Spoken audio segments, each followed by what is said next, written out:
Hi everyone, today I'm doing this little bonus video and it is from the Miniature Enchanted Forest book, this lovely cute book, and we have a page with the compass on, but we have this little cute image on the opposite page which I thought I would have a go at. Sorry, it doesn't want to behave and get into the middle of the frame. There we go. So I thought I would tackle it. Now I have beside me my Arteza pencils, which are these in the tube, the premium, so I'm just going to use those. I'm just going to try and find something to hold my book down. Oh, it doesn't want to work, never mind, I have to use my hand. And we're going to go ahead and colour. Now I always struggle a little bit with this compass. I've sort of been putting off doing this page actually, but I'm just going to go for it and see what happens. Now I'm going to start with a brown. I'm going to use the Camel Brown colour and do the areas that I think are going to be gold. I'm going to use a series of colours, not just the brown, but I'm going to start at the point of each of these of the star and just do a harder application up at the point and then spread it down towards the bottom. And the same here. I felt it was about time I started doing a few more pictures from this book. I got really distracted by Worlds of Wonder. I absolutely love the book. I know a lot of people do as well, but I realised that not everyone's got it, and it's about time I started doing something a little bit different for those of you that want to focus on other things. I'm sorry I've neglected you, but I've just been too excited. Worlds of Wonder is amazing. But anyways, I hope you can see what I'm doing. I'm not really checking in the camera that you can see. It's a bit naughty of me. Now towards the middle, what I'm going to do is also do some darker here. Now this isn't going to be a really amazing gold look because I haven't started with a dark brown and it's quite a small image, so there isn't a lot of space to play around with different shades, but I thought it would be fun to see what we can get with these Arteza and in this little space. We can't blame the Arteza if it doesn't quite work because I haven't really given it a fair chance. Don't think I've used them in this book, but to me they seem fine. The paper I feel in this book is slightly different to in Worlds of Wonder. I don't know if it is. I have written to the publishers of Worlds of Wonder to try and find out, but they haven't let me know. I know Johanna normally keeps the same paper, but I'm wondering whether there were problems or shortages, you know, with everything that's going on, and whether they changed it a little bit. But I just don't know. It just feels different to me. Now, it's always a bit tricky to know what to do here, but basically I'm doing the same everywhere, just going a little bit harder on the sort of edges and lines and a bit lighter throughout. And I've got this ring here. I think I'm going to do that different colour. I'll just put this pencil to the side and choose my next one. Now we don't have any sort of ochres and things, so I have to go straight into a yellow, which I think will be fine. This is the lemon yellow. Now another thing I've been doing is I've been doing thinking about doing silent videos. I did put one out and I've got a few actually, and because in the summer I can't record videos with sound very easily because I've got the family all around. I have recorded a video for every day where I speak for you, but I think I'm going to miss making videos, so I thought I might do some silent ones as well. I always think it's nice to have a few bonus ones every so often too, just a bit of fun. And if a particular video I've put out I feel isn't going to be so popular, maybe because the picture didn't turn out quite how I'd hoped, you know, it's using a sort of book or a set of pencils that isn't so popular, then I sometimes like to pop another one out, just to keep people amused. Those people that perhaps weren't interested in the first one might be interested in the second one, sort of thing. But I don't want to totally swamp you with videos. It'd be useful to know actually in the comments whether you prefer one a day, more than one a day, as many as possible, just a few, one a day is too many, that sort of thing. Be nice to know if you've got any views on that. Now what I've done there, I'm talking away and not explaining. gone over the top of the brown and then gently faded it and left a little white bit around to make it look a little bit shiny. As I say, it doesn't look like the perfect gold sort of colour, but I think it's okay. I think it's nice and bright anyway, so that's good. Now this ring part here I'm going to do in greys. I think I'm just going to grab the charcoal grey. This is the darkest grey I've got. I've got two greys, a dark and a light. And I'm going to try and make it look a little silvery. I'm going to put the darkest area under this hand here, whatever this is, pointer I suppose, and then gradually reduce the amount of colour to try and indicate there's some shine. And the same here, so we can leave a little bit of white as we get up there. Now we're going to do a few other silver touches as well, or else it's going to look a little odd if we've only got this little bit. So in here, well, I think we'll go all the way around an edge and fade towards the middle. And then this little bit around the outside, I always think that's sort of printed on the compass. And that's sort of, now because I've done those areas dark, I might line the dark areas up with that. So make this part darker and then make it fade a little bit. I'm going to go over to this side and do this bit because I want it to be even. I find it easier to go from one side and then back again. So fade that up a little bit and then fade that down. So we've got a smallish area of white, and hopefully it will just give the indication of shine. It's a bit messy. What I'm going to do is grab the lighter grey. My lighter grey is called Elephant Grey. I realise not everyone has exactly the same shades in their Arteza set, so any light grey will do. I'm just going to go over the top of that scruffy bit and then just lighten it down a little bit. That's it, and just go round. Now I'm not going to do a little background on this. If it was the main picture I would, because it's the compass, but we've got nothing, you know, expands into the page. I'm not going to do a background all the way across there.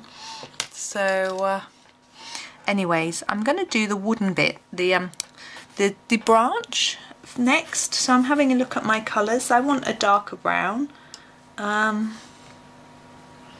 No, I don't. I'm going to go for a mid-brown first. What's that colour? This one.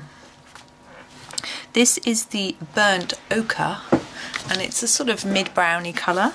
And I'm going to do all of the branch. I've got to sharpen it, so it's a little bit blunt. And for these little details, we need quite a sharp pencil. Oh, that's nice. If you like a sharp point, whoops, I like that one. I like these come to quite a good point when you do sharpen them. So I'm just going to do all of it in this first, and then I'm going to add a second colour. I don't know whether it will work, whether we've got enough space to work with to sort of see both colours, but I'll have an experiment and see. This little book is quite fun. I'm thinking of doing a few more whole pages from this, maybe in a silent video. I think it'd be easier for me to do the whole pages as a silent one because they take longer, and I don't know how long I can talk for. I mean, I can talk for England, obviously, as people say.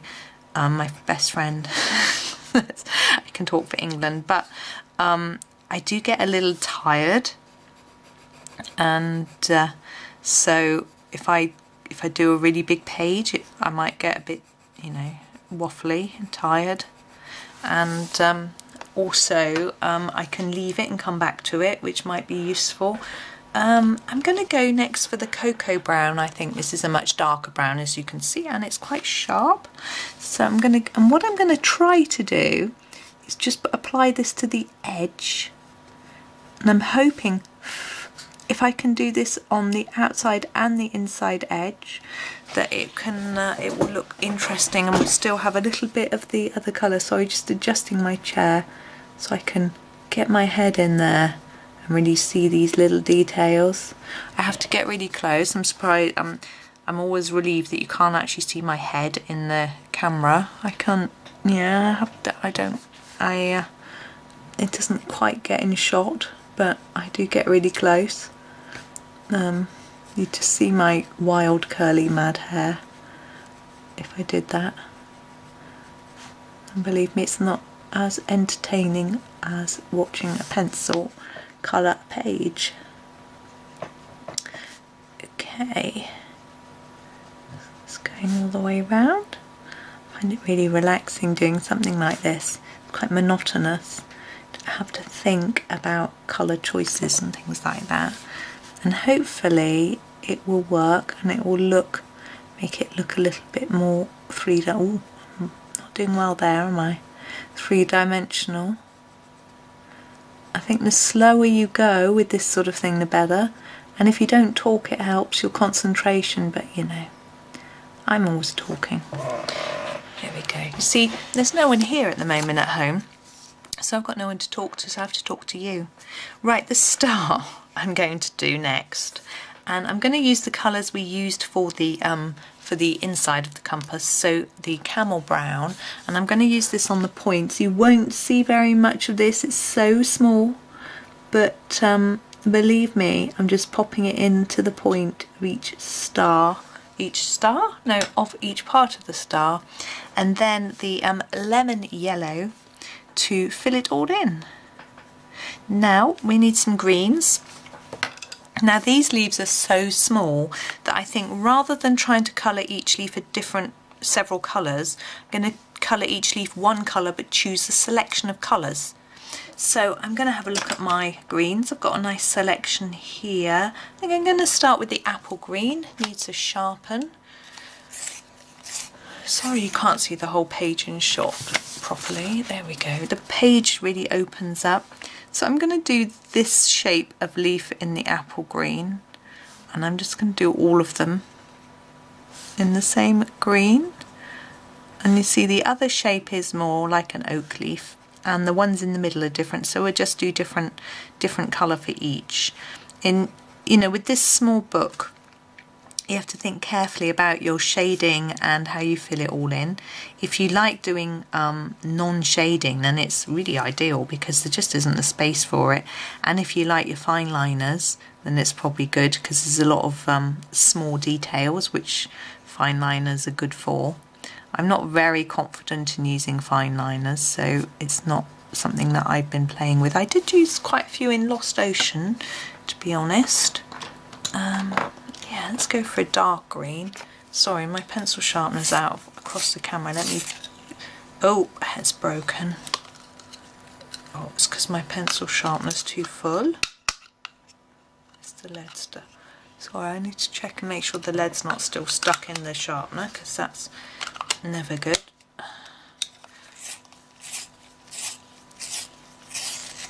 Sorry, it's taking a lot of sharpening because it broke.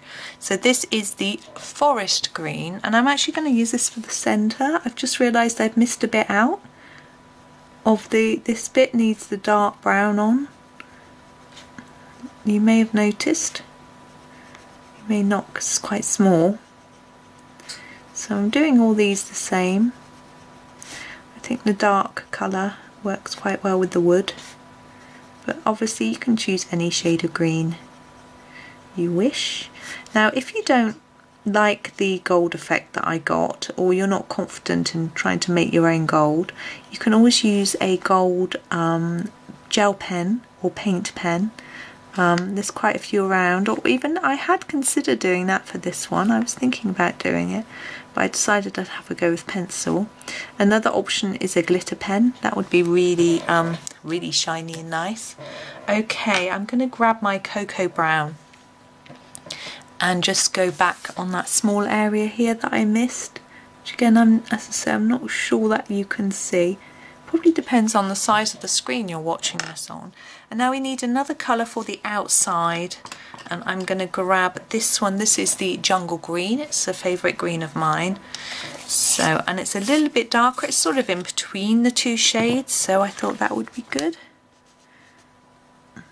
Oh, it's quite dark actually, but I think it'll work.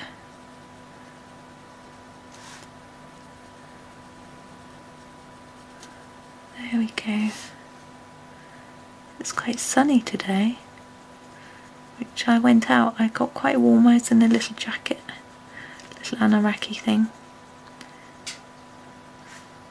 I got a really delicious coffee. So good. If anyone lives near me, I recommend going to Rough Hands in Stroud. Oh, it's a lush coffee. They're in the new shopping centre. Little independent business, which I like to support. And I just got a takeaway.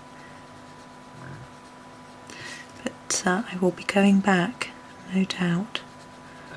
Oh, very good. I don't tend to get coffees that much while I'm out and about, but because it was hot, I was thirsty. I didn't grab a drink as I left, and I thought I just would go out, not grab a drink. It was oat milk, decaf oat milk latte. Yum. I need to leave them a review, actually, I'd forgotten.